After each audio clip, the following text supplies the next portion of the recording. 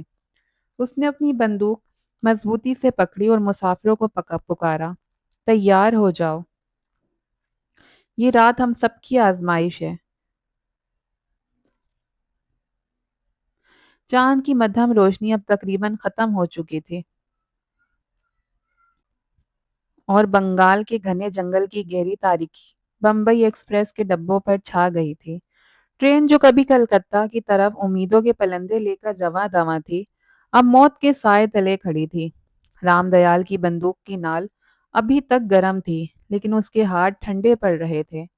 جنگل سے آنے والی چیخوں نے مسافروں کے دل منجمد کر دیے تھے۔ بکٹو کی دادی کا غائب ہونا اور خون کے چھینٹوں سے بھری ٹوٹی کھڑکی ہر ایک کے ذہن میں ایک ہی سوال اٹھا رہی تھی: کیا وہ اس رات سے زندہ بچ پائیں گے؟ رام دیال نے مسافروں کو ڈبے کے وسط میں جمع کیا۔ سریش کمار اپنا صندوق مضبوطی سے تھامے ہوئے تھا، گویا اس کی جان اسی میں بند تھی۔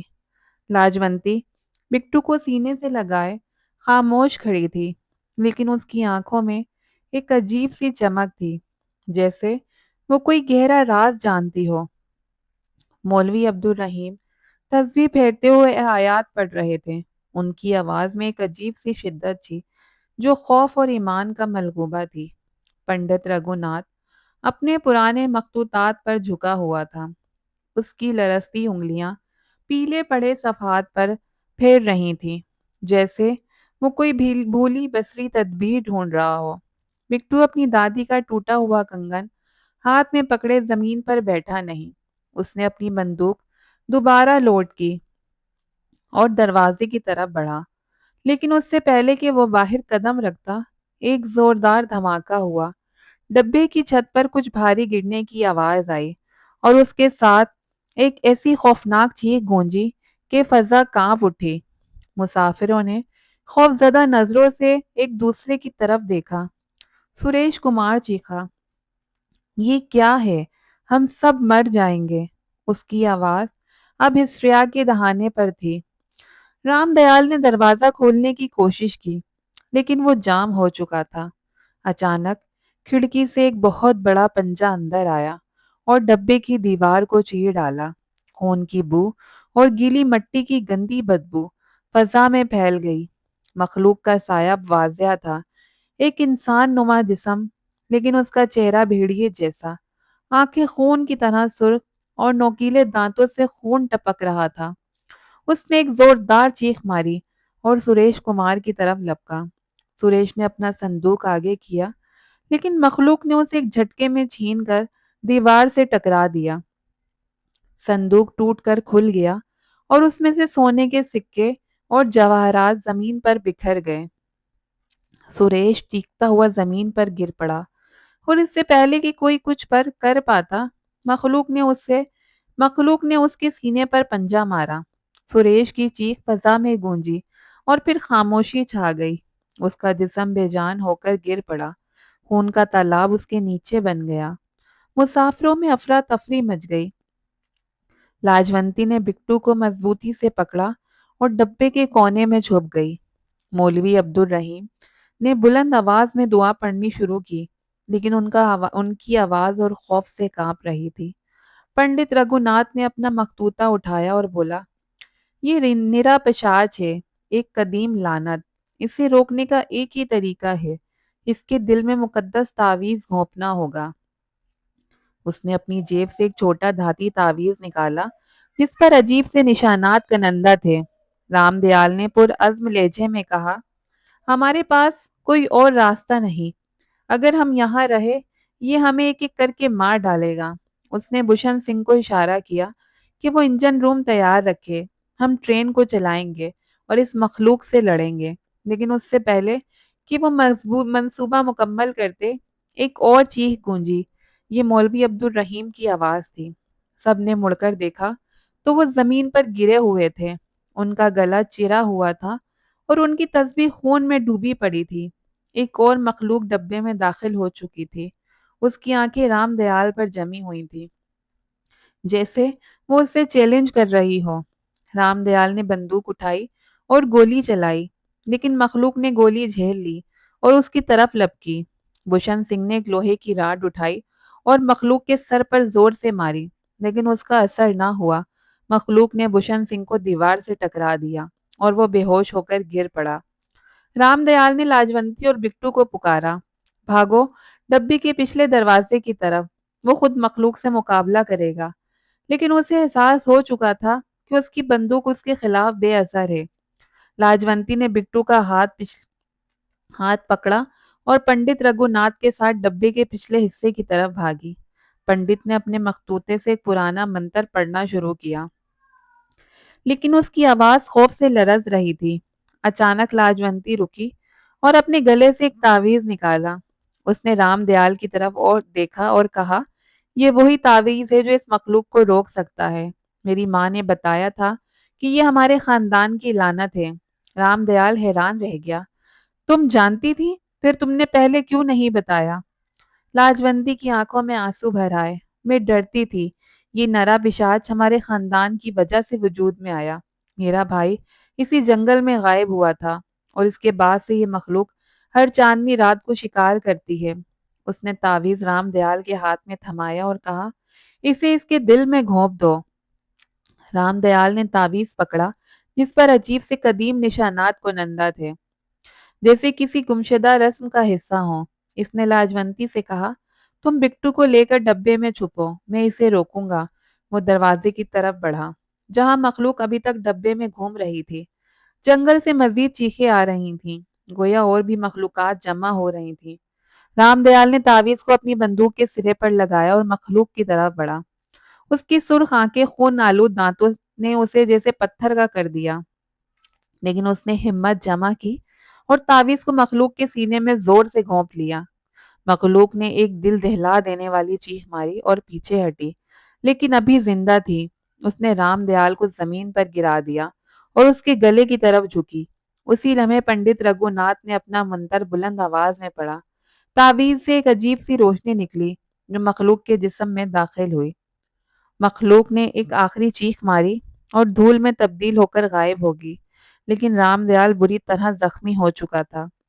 اس کا بازو چرا ہوا تھا اور خون بہہ رہا تھا۔ لاجونتی اور بکٹو اس کے پاس بھاگے، لیکن جنگل سے ایک اور گرجدار آواز آئی، ایک اور نرا پشاچ، اس بار اور بھی عظیم، ٹرین کے سامنے نمودار ہوا۔ بھوشن سنگھ جو ہوش میں آ چکا تھا، اس نے انجن کو زور دیا اور ٹرین تیزی سے آگے بڑھی۔ رام دیال نے آخری ہمت جمع کی، تعویذ اٹھایا اور مخلوق کے سینے میں گھونپ دیا۔ مخلوق نے اسے اپنے پنجوں سے جکڑ کر ہوا میں اٹھا لیا، لیکن رام دیال نے تعویذ کو اور گہرائی میں دھسایا۔ ایک زوردار دھماکے کے ساتھ مخلوق غائب ہو گئی، لیکن رام دیال کا جسم زمین پر گر پڑا۔ اس کی آنکھیں ہمیشہ کے لیے بند ہو چکی تھیں۔ بھوشن سنگھ نے ٹرین کو کلکتہ کی طرف موڑ دیا۔ لاجونتی، بکٹو اور پنڈت رگھو ناتھ خاموشی سے رام دیال کی لاش کے پاس بیٹھے تھے۔ سریش کمار مولوی، عبد الرحیم اور بکٹو کی دادی اس رات کی دہشت کا شکار ہو چکے تھے۔ رام دیال نے اپنی جان دے کر باقی مسافروں کو بچایا تھا، لیکن اس کی قربانی نے سب کے دل پر گہرا زخم چھوڑ دیا۔ ٹرین کلکتہ پہنچی، لیکن اس رات کی داستان مسافروں کے ذہنوں میں ہمیشہ کے لیے نقش ہو گئی۔ نرا پشاچ کی لعنت شاید اس رات ختم ہو گئی تھی، لیکن بنگال کے جنگل کی خاموشی اب بھی خوف کی داستان سنانے کے لیے کافی تھی۔ بمبئی ایکسپریس اس راستے سے دوبارہ کبھی نہ گزری اور رام دیال کی بہادری ایک عظیم داستان بن کر رہ گئی۔